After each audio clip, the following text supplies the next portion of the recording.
where it goes down, where you hear about the sports all around town.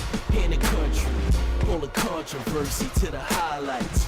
You just not safe in the limelight. Good evening, ladies and gentlemen. Welcome to another great episode of The Stoop, where we talk hoops, and more hoops. I'm your guy, TJ. I got to first and foremost shout out and welcome my great co-host, my partner in crime, Kev P. Kev P, talk to the people, bro. As always, it is a pleasure to be here. Now, Kev, we got a real important special guest tonight. This North Carolina native, man, is no stranger to Tobacco Road. He's an excellent scholar coming from the University of North Carolina as well as Duke University. His passion and pride has been an excellent leader on so many different levels, and he's known as the official sports CEO from working with so many synonymous brands in the DC area and helping to elevate them. This guy has a Midas touch when it comes to business and sports, ladies and gentlemen, and I've been proud to work with him as well. Everything from the XFL and now making history with the NASCAR brand. Ladies and gentlemen, our guest on the Stoop tonight is Mr. Erik Moses. Thank you so much, Mr. Moses, for being a part of the show tonight. I appreciate you. How many times we have to go over this whole Mr. thing? You're making me feel too old, man. Just call me Erik, brother. Come on. I got you. Yes, sir. Yes, sir. So, Erik, let's get into it. As a kid, what sports attracted you? Is there anything that you like playing growing up yourself? I mean, everything, man. I mean, I was best in baseball. I played baseball all the way through high school. Not good enough to play any farther than that, but I was best at baseball. I played football, Pop Warner football all the way through to freshman year of high school, played basketball through freshman year of high school until I stopped growing and other kids kept growing. Played around in gym with like gymnastics and soccer and that kind of stuff. But I liked all sports, but baseball was the one I was most proficient in.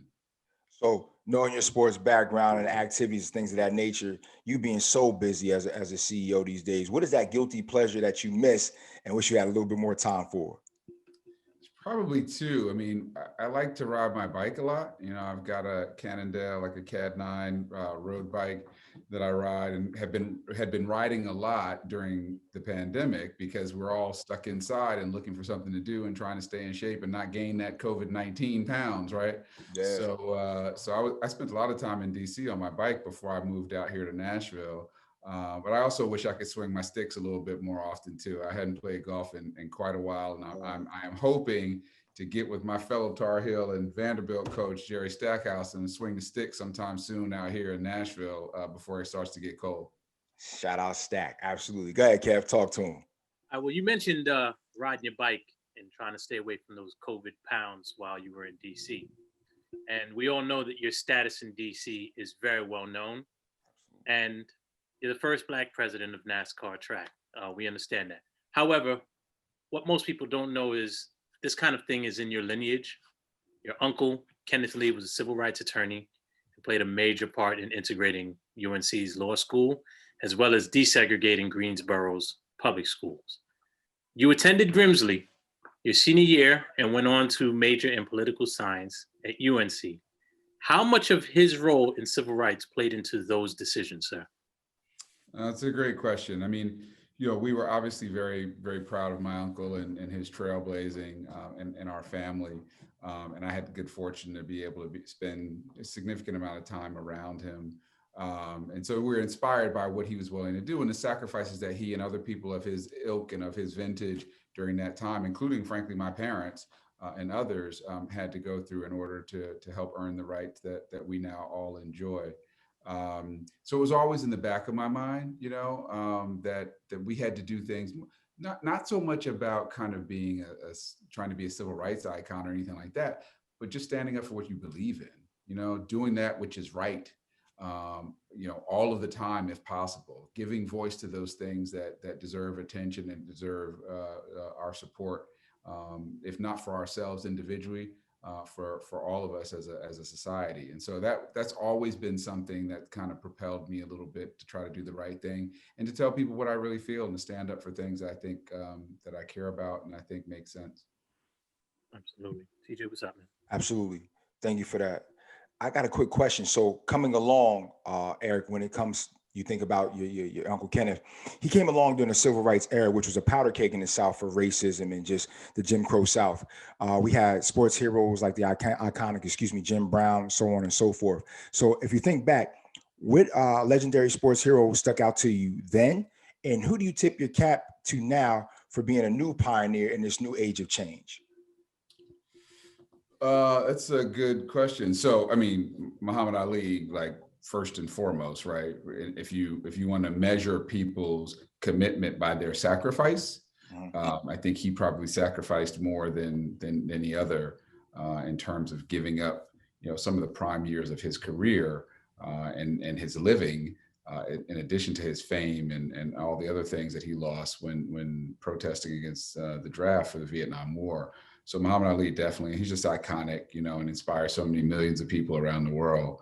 I would have to say right now, man, I have two favorite athletes right now. LeBron James in terms of male athletes, and not so much because of what he does on the court, which I think he is in that GOAT conversation.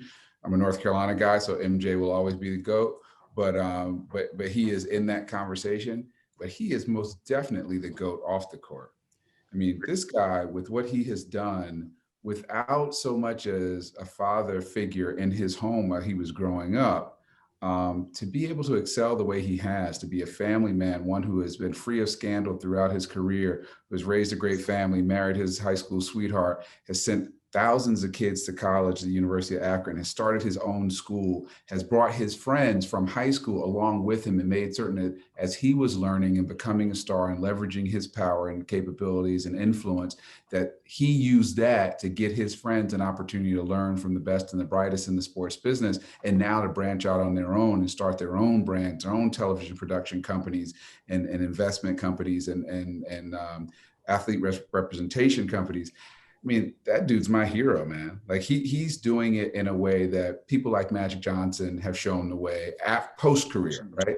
This guy, if you think about who he is, LeBron is Michael and Magic at the same time. And by that, I mean the best player on the planet while playing, Michael, but the success off the court, but while he's still playing. Like Magic became a success, a billionaire, or certainly a multi-millionaire after his playing career is over.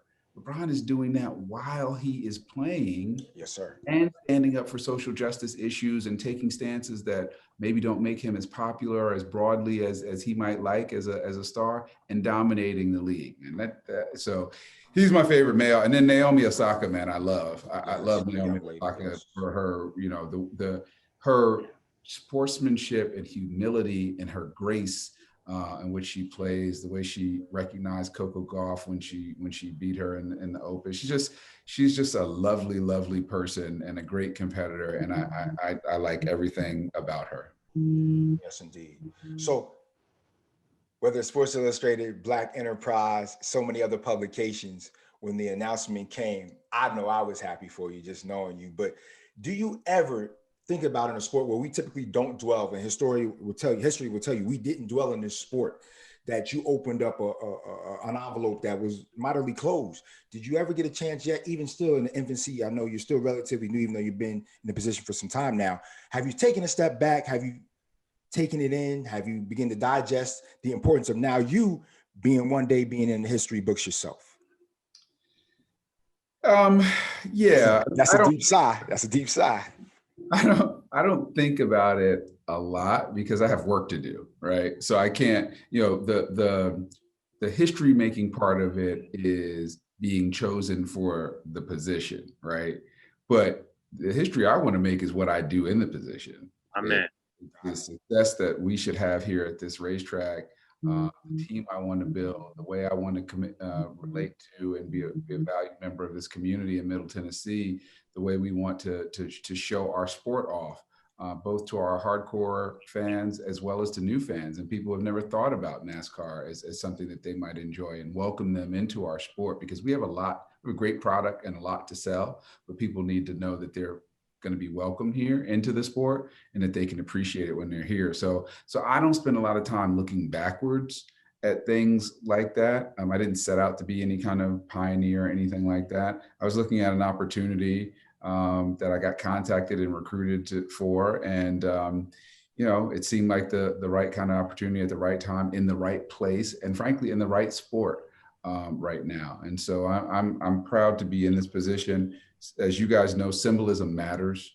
Yes, It mattered when we had an African American, in the White House for 8 years. It matters now with Kamala Harris being a female of Black and Southeast Asian descent as the vice president. I mean, it matters. People need to be able to see themselves in these roles, in these industries, in these opportunities, so that they know that they're possible. And so I recognize that, and people have reached out to me with some really kind things to say, strangers as well as people who I know.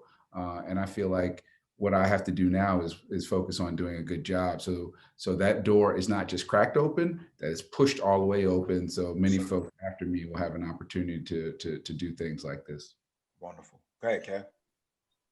I want to switch gears for one moment. Talk about something here, and I kind of see it in the background there, but I'm going to go ahead and ask anyway. You graduated from UNC and then went on to Duke University and studied law. Schools are not very far apart at all. And we all know that regionally and nationwide, everybody recognizes that sports rivalry there. But I'm asking you here on the spot to pick one. You talking about Tar Heels or Blue Devil? Oh, that's a tough one. See the helmet signed by Mac Brown after we stomped out Temple in the Military Bowl last year. I say that from my friends from Philly and who went to Temple. Man, I grew up a Carolina fan, not only because my uncle helped integrate it, was one of the first 2 Black men to ever attend the school on any level. But, loved Michael, loved Kelvin Bryant, loved LT, all of the history. Mia Hamm was my classmate at Carolina, Anson Dorrance. When I was at Carolina, the joke was, and even Dean Smith said that, we weren't a men's basketball school, we were a women's soccer school. Like, they never lost. The 4 years I was in school, I don't think they lost a game, and they won the national championship probably every single year. So just a great place. I loved my time at Duke. I jokingly tell people while I was there, 3 years I was in law school, we beat them 7 consecutive times in basketball. So it's a really good time to be behind enemy lines. Mm-hmm. But I'm true blue, man. It's all Carolina blue. Very nice, very nice. Aside from your well-known headline-grabbing accomplishments in DC, it's well documented. You're also director of DC's Department of Small and Local Business Development. How difficult is it to balance between business, big business, and small business, and which is more personally gratifying? That's a great question. I mean, I used to say to people, and it still holds true, that particular position for me was the most personally gratifying that I had ever had in my career.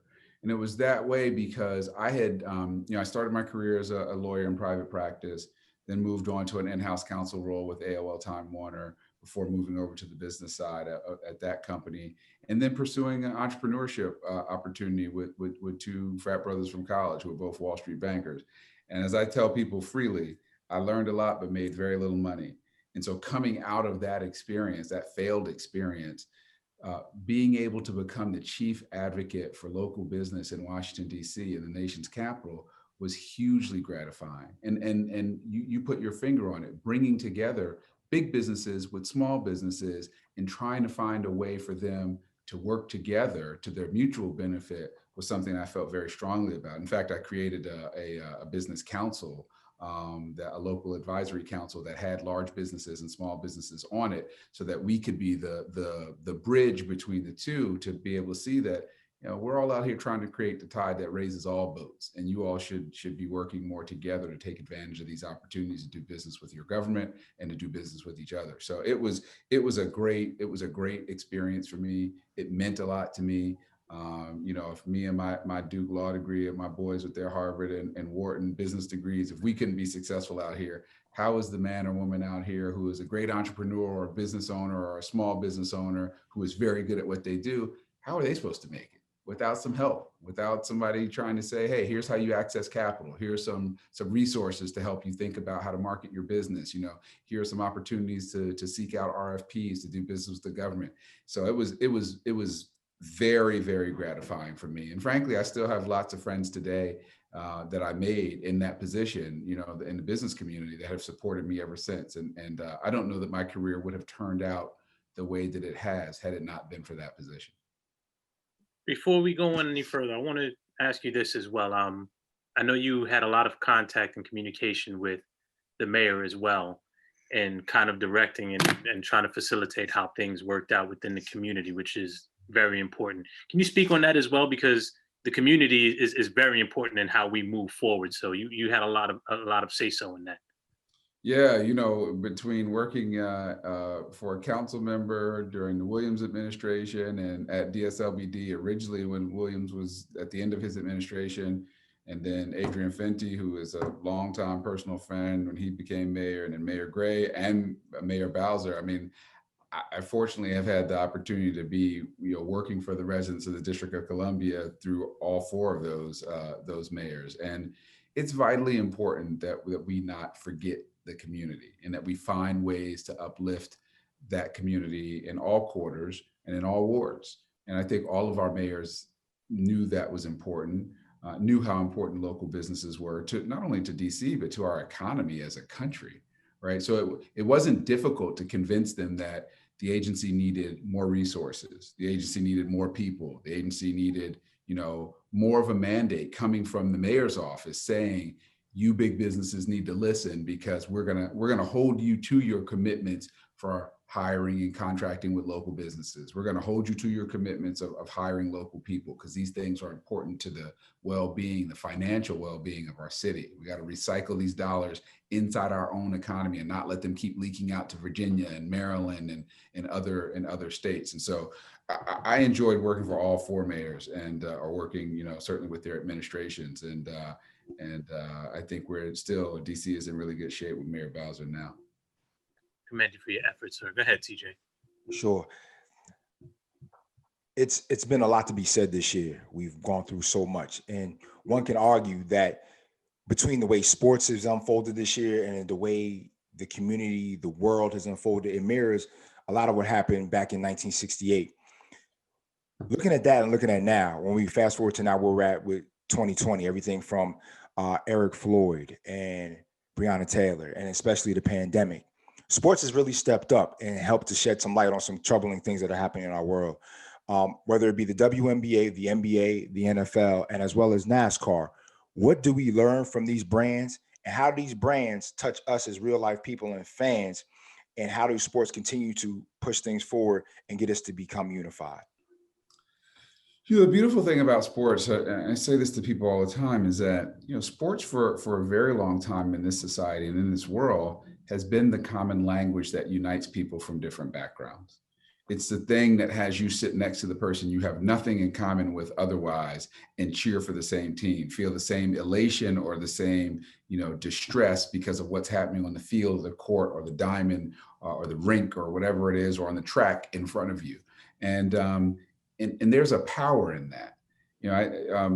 Apple and Amazon and Microsoft and all these large companies are probably much more central to the overall well-being and health of our nation. But you don't see people walking around with Apple jerseys on or Microsoft hats, right? Or dedicating or planning their vacations around when the new iPhone is released or what have you. Like, this is the power that sports has over people. And so within that power is the power, as you said, to unite folks. And I wasn't surprised at all about the leadership that we saw from our athletes and some of our sports leagues.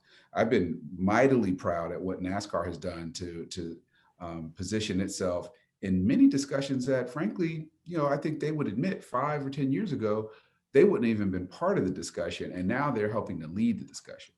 NASCAR, we just finished our season last weekend in Phoenix and crowned our champion, Chase Elliott. And, we were the only professional league to end its season as scheduled before the pandemic hit.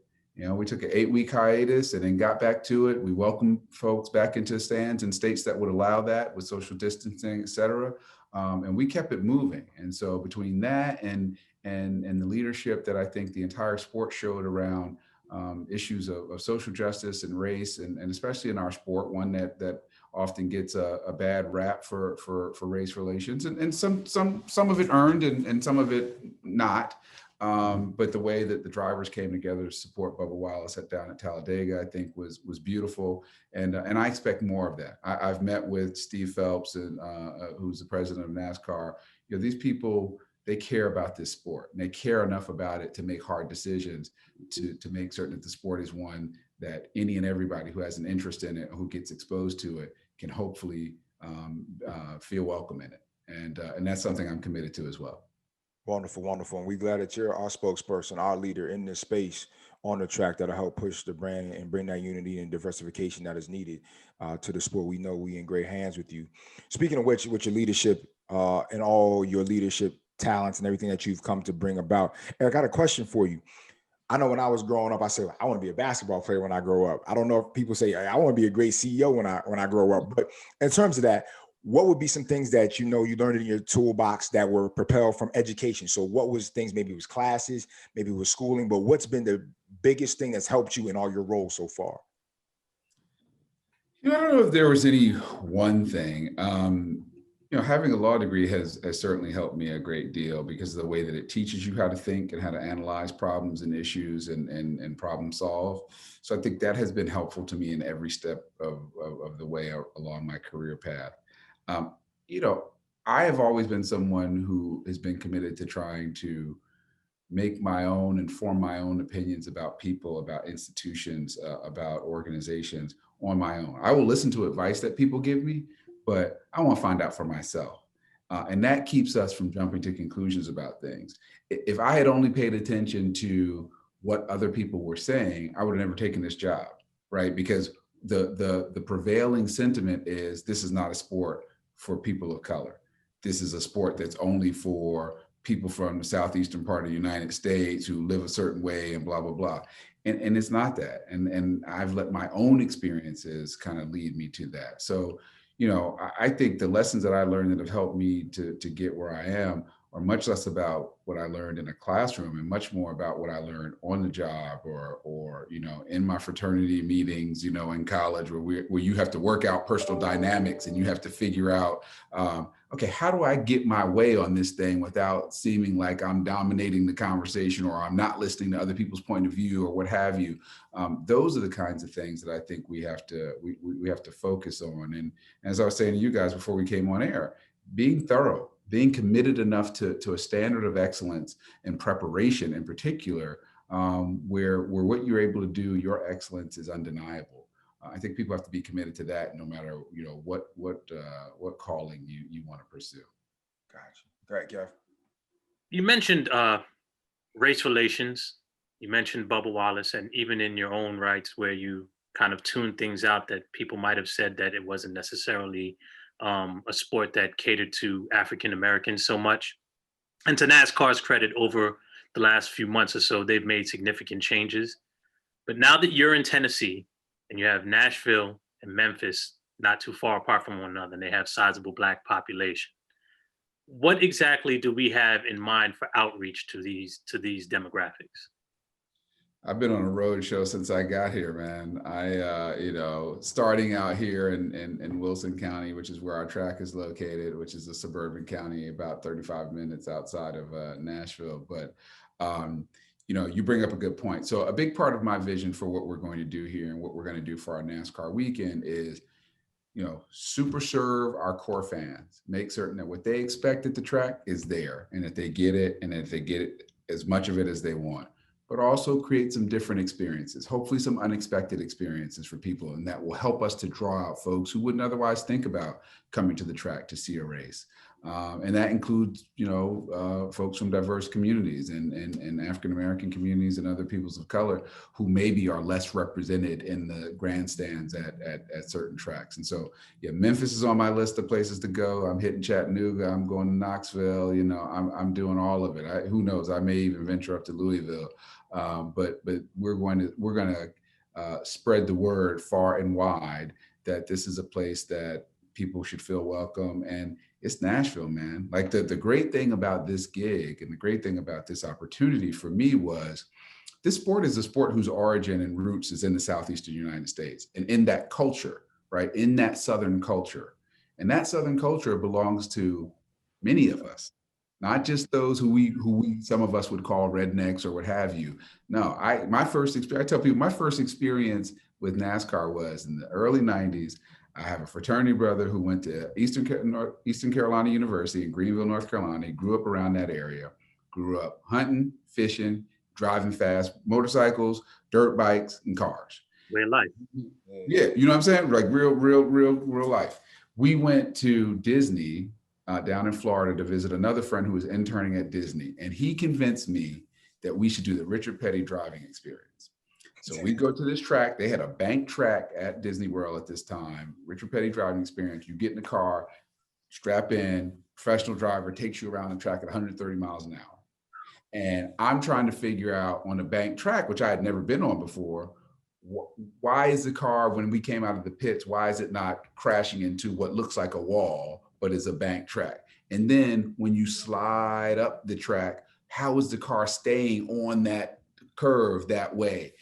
I got that car, man, and I put to bed that whole conversation about whether NASCAR drivers were athletes, because there's no way you could do what they do with another 35 cars on the track with you at 180 miles an hour, 6 inches off your bumper in the back and off your front bumper, and not be athletic. And so I say all that to say that there are some commonalities here in terms of what this sport offers, what it offers to fans. And that is not exclusive to any group of people. And once we recognize that, and once we send those signals out, I think there'll be many, many more people who are interested in consuming and taking part in our sport. And I hope there will be large groups of them coming from Washington, D.C. To see this race Father's Day weekend in 2021, as well as from Memphis and Atlanta and Charlotte and Louisville and places all around here. So we talked about the race car driving and everything at Nashville Speedway. And you're bound to do big things, because I'm sure you won't quit until you do that. But what most people don't know is you're also sitting on about 1,000 acres of just land, which is an exceptional opportunity for whatever you'd like to do. You can facilitate social distancing, which is obviously important today. You've already kind of begun that with, I believe, the Jurassic Quest drive-through. Yep. What are other plans that you have to utilize this space? So the funny thing about the Jurassic Quest, which is a dinosaur safari of sorts that you can do as a drive-through and listen to the description about each of the different dinosaur exhibitions or exhibits when you drive through. And we've done really well. We're sold out for tomorrow. They'll be here for a full week. And it's funny because they're in DC right now as well at a venue I used to run at RFK. So I got dinosaurs all of my life everywhere.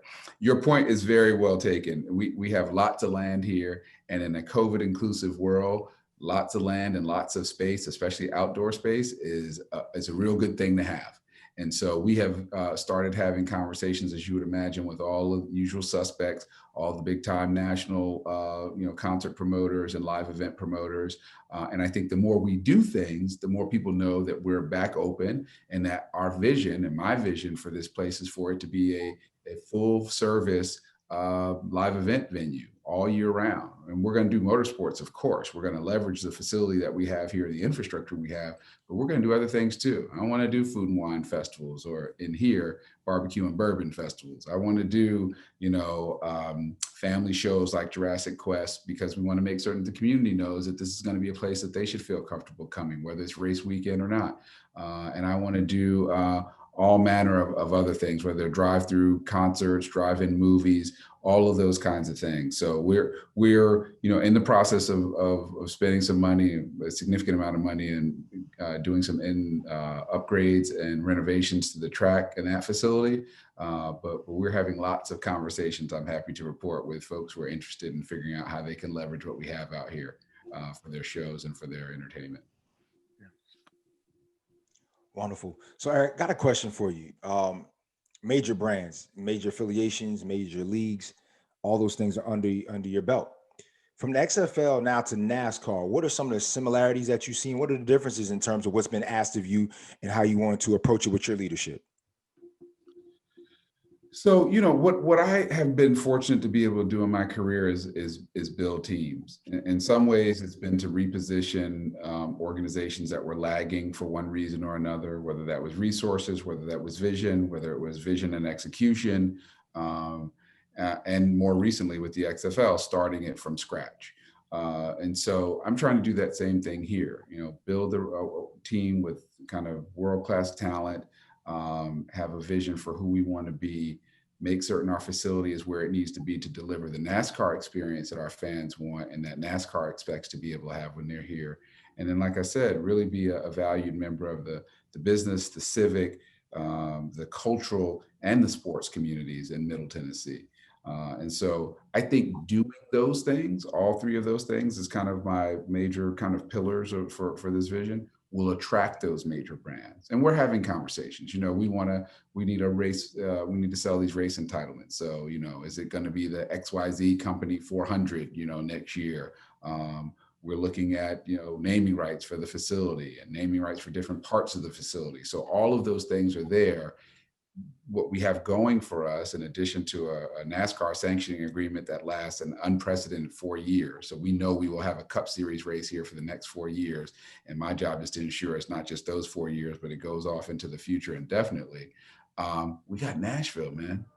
We have Nashville, and people want to come to this place. They want to visit it. They want to live here. Companies are moving here from all over the country, from places like New York and California and places that you wouldn't necessarily expect them to leave to come to Nashville.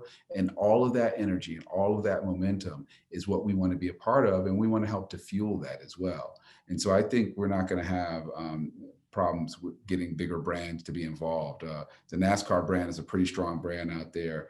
Its partners are strong brands, and frankly, their drivers are strong brands as the stars of the sport. So, I'm very excited about our opportunities to connect with and align what we're doing, our mission and vision, with what many of the brands in and around Tennessee and the Southeastern region and nationally want to do.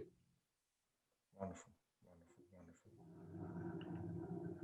You've had quite the history of successfully resurrecting that which most people thought were dead and gone.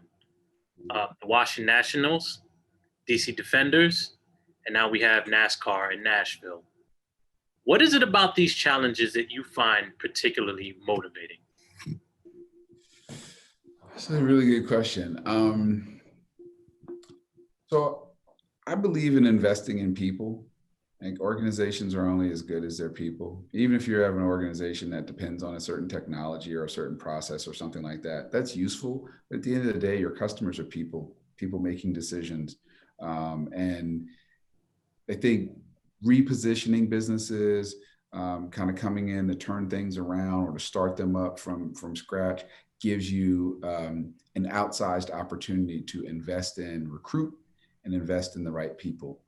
To help you execute on those kinds of visions. And that kind of nothing to something journey is one that I just find allows me to bring everything to bear that I have to offer.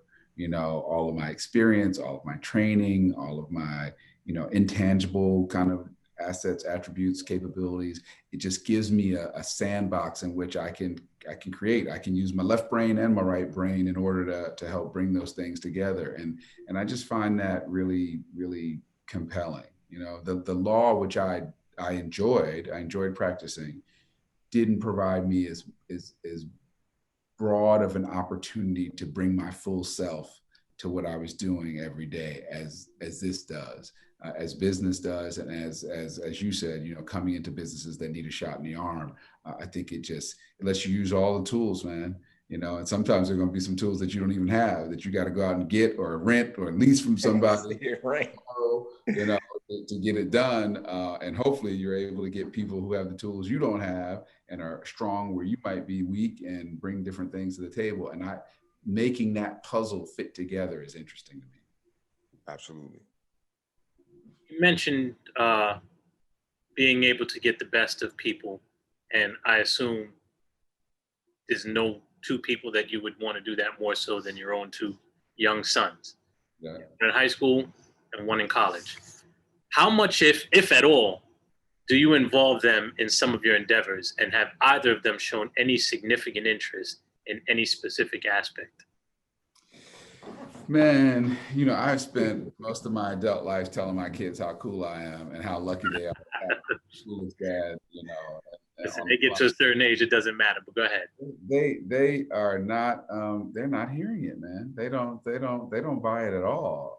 They are so unfazed by me. I think they appreciate it. They've had some really cool opportunities to do some really cool things.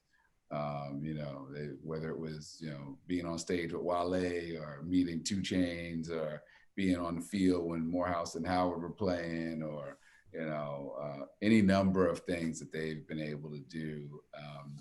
Neither of them is really interested in pursuing or at least hadn't said that they're interested in pursuing a career in sports. My oldest son is studying film and television production in college, and so he's interested in the entertainment business.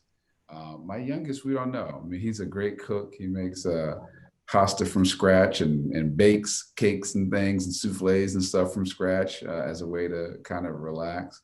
He likes STEM. He's curious about a lot of different things. We don't know what he's going to end up doing, but neither of them is a sports crazy person like I was, right? Like, I had my teams in every sport. I was watching them, all the time. Somebody mentioned to me today, Joe Montana to Dwight Clark against the Cowboys, and it almost made me start crying all over again, as I remember being that way when I was probably 10 or 11 years old and watching that game live.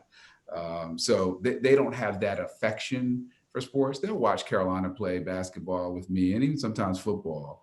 And they'll be here for our race, and they come to my things, but they don't feel it the same way that I did, and I'm okay with that. I'm all right with that.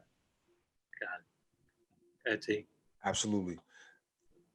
You and I were together, same type of space, interviewing when the late great Kobe Bryant was announced to have passed away. Mm. And it touched us both right in the space of me interviewing you about your role as being the new XFL DC Defenders president.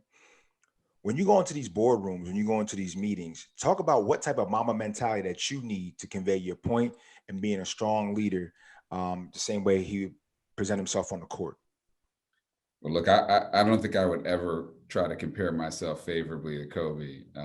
Certainly not as a basketball player or an athlete, but maybe not even as a human being, in terms of the intestinal fortitude that he had as a competitor and somebody who always strived for excellence. I hope that, in what I do, that I'm in that same neighborhood, right? Just such a huge loss, and one, frankly, we still feel. And my oldest son is in college in LA, and so he was, he and all his friends were just messed up, man. And how I was, because you said we were just about to start an interview, and I'm like, why would you tell me that right before I'm supposed to go on air to talk to people about things? Look, you have to have thick skin in business and in life, quite frankly. I am someone who is new to my company, new to this sport, and new to this city. And yet, despite that, have ambitious goals for myself and for this organization. And so, I can't be upset when somebody doesn't call me back or respond to an email immediately. I can't view myself as a failure if we don't hit all of our targets immediately, or if we can't get through to that sponsor or potential sponsor that we want to sell on our track. You have to have that intestinal fortitude that says, I'm going to work hard enough to do the right things and present things the right way, and we'll break through at some point. And you have to have to surround yourself with people who have the same commitment to excellence, who have the same commitment to working that hard, and who want to do it. And this is really important to me, who want to do it with integrity, right? Who want to represent the organization the right way. And so, I try to be mentally tough, man, and have faith in myself, but have faith also in a higher power that you have to believe wants what's best for you, right? And sometimes it's not clear to see what's best for you. Sometimes we come to understand that later.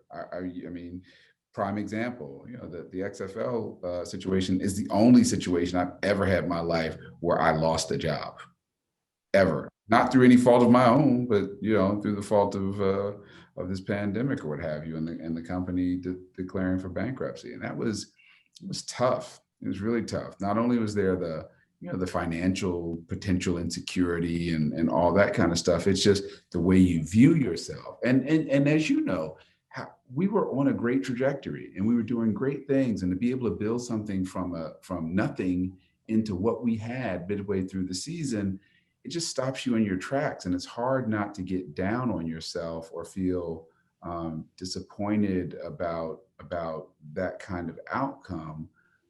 But in retrospect now, I probably wouldn't be in this job were it not for that job, right? I'd be qualified for it because what I did with Events DC is most closely associated with what I'm doing now: managing a facility, selling tickets, promoting things, outreach to the community, building a team, et cetera.